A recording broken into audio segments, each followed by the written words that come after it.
आशा करता हूँ आप सब बहुत अच्छे होंगे और खूब मन लगा के पढ़ाई लिखाई कर रहे होंगे। मेरा नाम है यश महेश्वरी और मैं वेलकम करता हूँ आपको इस पर्टिकुलर चैनल पे जहाँ पे हम क्वाड्रेटिक इक्वेशंस को सॉल्व कर रहे थे। तो अभी तक इस क्लास से पहले हमने 2 क्लासेस पूरी की हैं जिसमें मैंने आपको क्वाड्रेटिक इक्वेशन का स्टैंडर्ड फॉर्मेट बताया। फिर उसके बाद मैंने आपको रूट्स के बारे में बताया, जीरोस ऑफ अ पॉलिनोमियल के बारे में बताया and solution of quadratic equation के बारे में बताया और हमने वहां पे कुछ क्वेश्चंस उसके सॉल्व किए थे। इसके बाद हमने जो सेकंड क्लास ली थी उसमें मैंने आपको तरीका बताया कि कैसे फैक्टराइजेशन की हेल्प से हम किसी भी क्वाड्रेटिक इक्वेशन का फैक्टर्स निकाल सकते हैं या जीरोस निकाल सकते हैं या रूट्स निकाल सकते हैं। आज जो ये थर्ड क्लास है इसमें हम बात करने वाले हैं nature of roots of quadratic equation. So without actually solving the quadratic equation, बिना क्वाड्रेटिक इक्वेशन को सॉल्व किए क्या हम यहां पे ये बता सकते हैं कि जो हमारे रूट्स आएंगे पर्टिकुलर क्वाड्रेटिक इक्वेशन के उनका नेचर कैसा होगा। सो नेचर के बारे में बात करने वाले हैं ऑफ क्वाड्रेटिक इक्वेशन के रूट्स।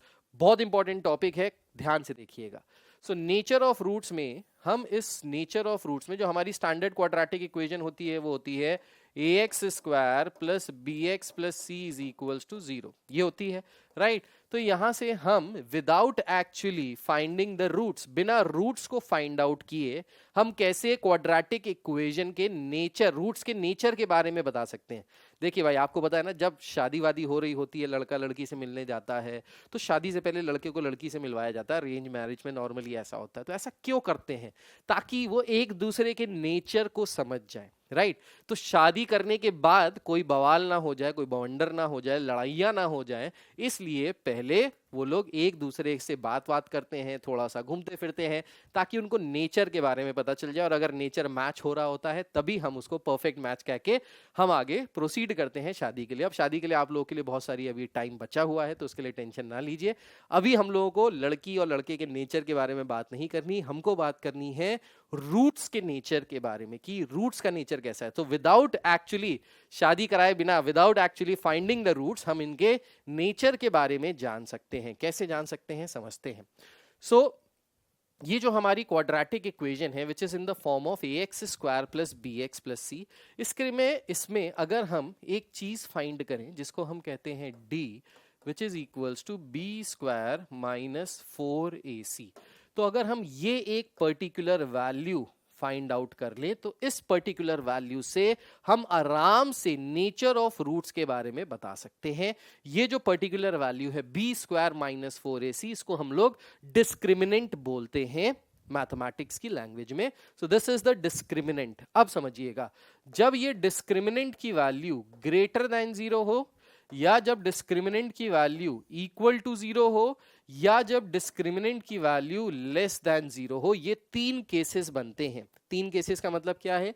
जो ये बी स्क्वायर माइनस 4ac है, या तो ये पॉजिटिव होगा मतलब ग्रेटर देन 0 होगा, या तो ये 0 के बराबर होगा, या ये लेस देन 0 होगा मतलब नेगेटिव होगा। तो ये जो डिस्क्रिमिनेंट है ये 3 वैल्यूज ले सकता है, आइदर पॉजिटिव और नेगेटिव और 0।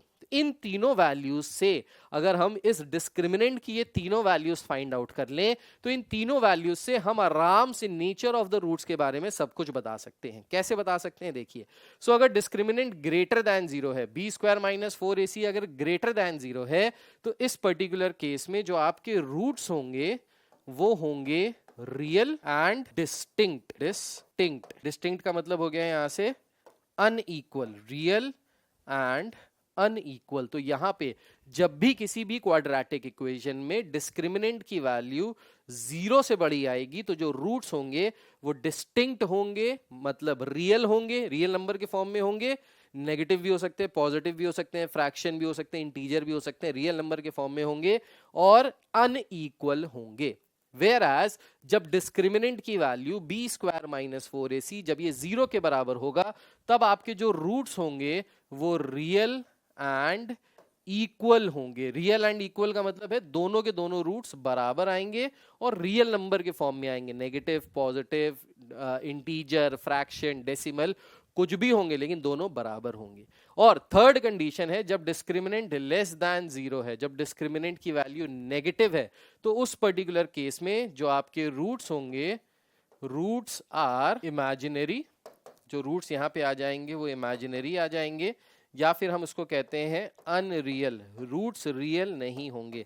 अब ये इमेजिनरी क्या होता है, अनरियल क्या होता है, ये वाली सारी चीज हम पढ़ेंगे क्लास 11th में, अगर हमने मैथमेटिक्स ली तो। नहीं ली तो कोई बात नहीं, बस इसके बाद ये खत्म हो जाएगा, राइट।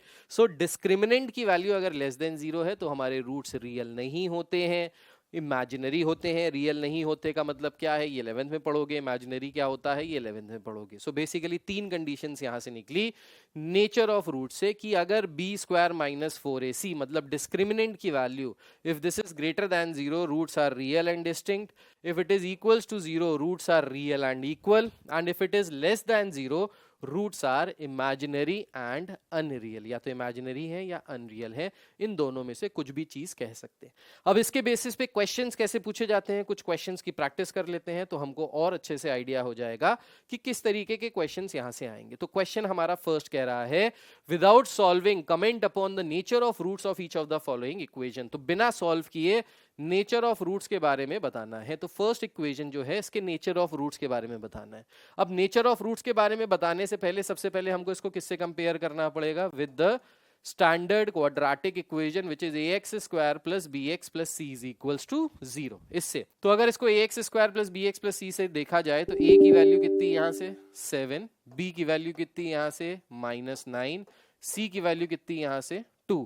तो let's find out the value of discriminant which is equals to b square minus 4ac, right. तो b स्क्वायर करेंगे, 9 का स्क्वायर हो गया 81 minus 4 into a into c, ये आ गया, ठीक। सो अगर इसको सॉल्व किया जाए तो ये हो गया 81 माइनस 4 7 28, 28 का डबल 56। अब ये जो नंबर आ रहा है ये कैसा आ रहा है, ग्रेटर देन जीरो आ रहा है। अब क्या आ रहा है ये हमको फाइंड आउट करने की जरूरत नहीं है, ग्रेटर देन जीरो आ रहा है। ग्रेटर देन जीरो आ रहा है मतलब रूट्स कैसे होंगे, रूट्स यहाँ पे होंगे रियल एंड अनइक्वल, रियल होंगे और दोनों के दोनों अनइक्वल होंगे। ये हम दावे के साथ बोल सकते हैं, अगर आप निकालोगे भी तो भी ये आंसर आएगा, रियल होंगे और अनइक्वल होंगे, डिस्टिंक्ट होंगे। ये हमने without actually finding the roots, roots के बारे में सब कुछ कुंडली निकाल के बता दी, राइट। चलिए सेकंड पार्ट पे आते हैं। सेकंड पार्ट क्या कह रहा है, सेकंड पार्ट कह रहा है ये हमारी इक्वेशन है। चलिए a की वैल्यू यहाँ से 6 है, b की वैल्यू यहाँ से -13 है और c की वैल्यू यहाँ से 4 है। Let's find out the value of d। d की वैल्यू किसके बराबर, b स्क्वायर माइनस 4ac, 13 का square 169 minus 4 into a into c, right, हो गया, ओके। सो ये कितना आ गया, ये आ गया 169 minus 6 4 jar 24, 24 into 4, 4 4 jar 16, 4 2 jar 8, 96। Again greater than zero, तो रूट्स यहां से कैसे हो जाएंगे, रियल एंड अनइक्वल। तो सेकंड पार्ट में भी जो हमारे रूट्स आ रहे हैं वो कैसे आ गए, real and unequal. Let's find out the third part. Third part निकालते हैं यहां से। सो इसी तरीके से आपको भी निकालना है, same to same procedure follow करना है। चलो थर्ड पार्ट अपने आप कर लेना, do it yourself. Fourth part बताता हूं और थर्ड पार्ट का आंसर जो है ये नीचे कमेंट करके जरूर बताइएगा कि नेचर ऑफ रूट्स कैसा आ रहा है, जो रूट्स आपके आ रहे हैं वो कैसे आ रहे हैं, पॉजिटिव है, इक्वल है, रियल है, अनइक्वल है या अनरियल है, कौन सा आंसर आ रहा है ये नीचे कमेंट करके जरूर बताइएगा। जिसका कमेंट सही होगा उसको यहाँ पे हमारी तरफ से एक हार्ट मिलने वाला है, ठीक। चलिए फोर्थ वाला पार्ट करते हैं। फोर्थ वाले पार्ट में क्या क्या दिया है, सो एक्स स्क्वायर का कोफिशिएंट कुछ नहीं है मतलब 1 है, b की वैल्यू 2√3 है, c की वैल्यू -9 है। ये वैल्यूज हो गई। अब यहां से अगर अपन निकालें डिस्क्रिमिनेंट की वैल्यू, तो मैं यहां पे इसको रब कर रहा हूं और यहां पे निकालने की कोशिश कर रहा हूं डिस्क्रिमिनेंट की वैल्यू। तो डिस्क्रिमिनेंट की वैल्यू यहां से क्या आ जाएगी, सो डिस्क्रिमिनेंट की वैल्यू यहां से आ जाएगी, discriminant will be equal to b square, 2 का square 4, 4 into √3 3 minus 4 into a into c that is equals to -9। तो यहां से आ जाएगा 4 3 12 माइनस माइनस प्लस 4 9 36, सो 4 9 36 आ गया। सो 12 प्लस 36 अगर किया जाए तो ये क्या आ गया, ये ग्रेटर देन जीरो आ गया। अगेन जो हमारे रूट्स हैं वो कैसे हैं, रियल एंड अनइक्वल। तो यहां से हमारा फिर से रूट कैसे आ गए, रियल एंड अनइक्वल। तो ये तरीका है रूट्स के बारे में पता करने का कि नेचर ऑफ रूट्स कैसा होगा, हमारे रूट्स जो हम सॉल्व कर रहे हैं वो रियल हैं, अनइक्वल हैं, रियल हैं, इक्वल हैं या अनरियल हैं। ये तरीका है यहाँ पे इसको सॉल्व करने का। ठीक, कुछ और क्वेश्चंस यहाँ से आगे करते हैं और देखते हैं कि किस तरीके से हमारे क्वेश्चंस और सॉल्व होंगे। Let's move to the next set of question. ठीक, अब कह रहा है the equation this has equal roots, find the value of n। अगर रूट्स इक्वल है तो n की वैल्यू निकालो। Now this is a very important question और इसी तरीके के क्वेश्चंस हमारे बोर्ड एग्जामिनेशन में ज्यादातर पूछे जाते हैं, तो ऐसे क्वेश्चन को छोड़ना नहीं है, ऐसे क्वेश्चन को ढंग से करना ही करना है।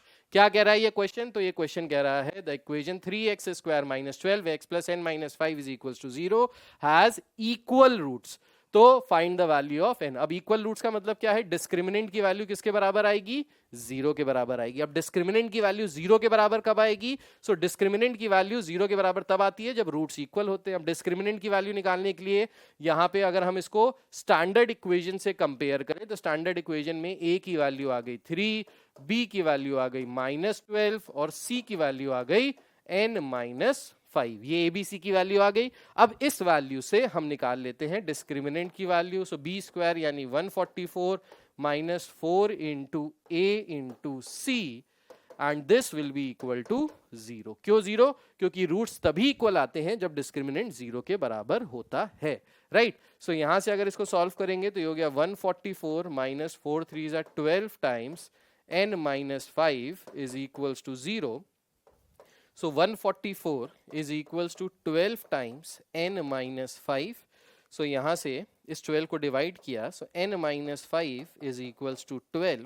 तो n की वैल्यू कितनी आ जाएगी? 12 plus 5 that is equals to 17। तो n की वैल्यू 17 आ गई। कह रहा है अगर इस पर्टिकुलर इक्वेशन के रूट्स इक्वल हैं तो n की वैल्यू निकालिए। तो n की वैल्यू किसके बराबर आ गई? n की वैल्यू आ गई 17 के बराबर। This is the answer, right. चलिए let's move to the next question. Next question पे आते हैं।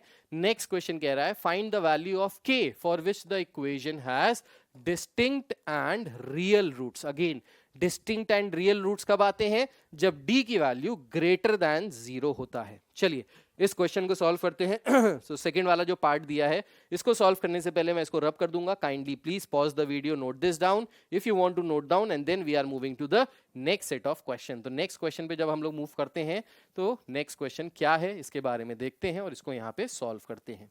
ठीक, तो क्या कह रहा है नेक्स्ट क्वेश्चन? नेक्स्ट क्वेश्चन कह रहा है कि k की वैल्यू निकालो अगर जो रूट्स हैं वो रियल और डिस्टिंक्ट है। तो रूट्स रियल और डिस्टिंक्ट कब होते हैं? जब d इज ग्रेटर देन 0। जब d ग्रेटर देन 0 का मतलब क्या है? b square minus 4ac will be greater than 0। अब इसको अगर स्टैंडर्ड इक्वेशन से कंपेयर किया जाए तो a की वैल्यू आ जाएगी 3, b की वैल्यू आ जाएगी -6, c की वैल्यू आ जाएगी k के बराबर। तो यहां से वैल्यू हो गई -6 का square 36 minus 4 into a into c and this is greater then 0, right. अच्छा तो ये हो गया 36 minus 12k is greater then 0। इस 12k को उधर ले जाइए। सो 36 इज ग्रेटर देन 12k आ गया यहाँ से। ठीक, तो यहाँ से हम लोग 12 से डिवाइड कर देंगे। सो 36 upon 12 is greater then k। सो इसको कैंसिल किया। 3 इज ग्रेटर देन k। सो इसको बेसिकली लिख सकते हैं k इज लेस देन 3। तो कह रहा है find the value of k for which the equation has distinct and real root. k की कौन सी वैल्यू के लिए डिस्टिंक्ट और रियल रूट्स मिलेंगे? सो जब k की वैल्यू लेस देन 3 होगी तो हमको जो रूट्स मिलेंगे वो रियल होंगे और डिस्टिंक्ट होंगे। ये है इसका आंसर। सो आई होप आपको नेचर ऑफ रूट्स के बारे में चीजें समझ में आई होंगी, किस तरीके के क्वेश्चंस यहां से बन सकते हैं ये भी समझ में आया होगा। सो ये था सारा का सारा concept about nature of roots. इसके बाद अब एक लास्ट टॉपिक बचता है which is the Shridharacharya formula और द क्वाड्रेटिक इक्वेशन फॉर्मूला। वो एक लास्ट टॉपिक बचता है। बाकी यहां तक सारी चीजें हो गई हैं कंप्लीट। इस पर्टिकुलर चैप्टर में वर्ड प्रॉब्लम्स भी आती हैं, लेकिन वो जो वर्ड प्रॉब्लम्स आती हैं वो हम लोग लाइव क्लास में करेंगे जो इस संडे को होने वाली है। सो संडे को लाइव क्लास में जरूर आइएगा ताकि हम लोग इसके जितने भी क्वेश्चंस हैं, जो भी वर्ड प्रॉब्लम्स वाले क्वेश्चन हैं, मुश्किल क्वेश्चन हैं, आसान क्वेश्चन हैं, PYQ हैं, सर्शन रीजन वाले क्वेश्चन हैं, प्रैक्टिकल प्रॉब्लम वाले क्वेश्चंस हैं, वो सारे क्वेश्चंस हम लोग यहाँ पे सॉल्व करने वाले हैं लाइव क्लास में। सो मिलते हैं आपसे संडे को लाइव क्लास में, तब तक के लिए take care, god bless you all, bye bye, जय हिंद। अपना अपना ख्याल रखिए, मस्त रहिए, पढ़ते रहिए, बाय बाय, टेक केयर।